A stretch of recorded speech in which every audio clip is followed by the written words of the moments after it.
Hello everyone, welcome back to my daily mini blog. তো আজকে দেখতেই পাচ্ছ আমি কিন্তু স্টলে যাইনি। আর কেন স্টলে যাইনি এটা একটু পরেই শেয়ার করব। তো এখন কিন্তু আমি রেডি হয়ে একটু বেরিয়েছি।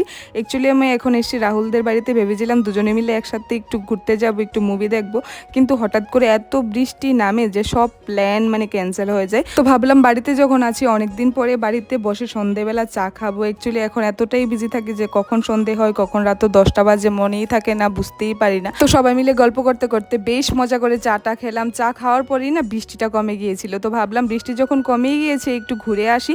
তো ঘুরতে আর কোথায় যাব, যেহেতু লেট হয়ে গেছে, মুভি তো আর দেখতে পারবো না, তাই ভাবলাম একটু ফুচকা খেয়ে নিই। তো ফুচকা স্টলটা দেখে আমার খুবই লোভ লাগছিল ফুচকা খাওয়ার জন্য। অনেকদিন পরেই আমি ফুচকা খেতে গিয়েছি, কিন্তু ফুচকাটা এত বাজে টেস্ট ছিল কি আর বলবো। ফুচকাটার মধ্যে কোনো ক্রাঞ্চিনেসই ছিল না, একদম বাজে।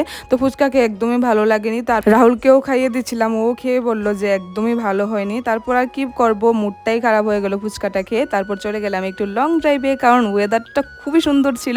ঝিরিঝিরি বৃষ্টি পড়ছিল, ঝিরিঝিরি বৃষ্টি গরমের মধ্যে যদি ঝিরিঝিরি বৃষ্টি পড়ে এত সুন্দর লাগে আমার কাছে। দেখতেই পাচ্ছ আকাশটা কি সুন্দর হয়ে আসছিল।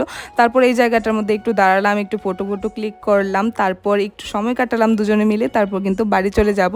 আর তোমাদের যদি ব্লগটা ভালো লাগে অবশ্যই লাইক কমেন্ট করে পাশে থেকো। টাটা, সবাই ভালো থাকো, দেখা হচ্ছে পরের ব্লগে।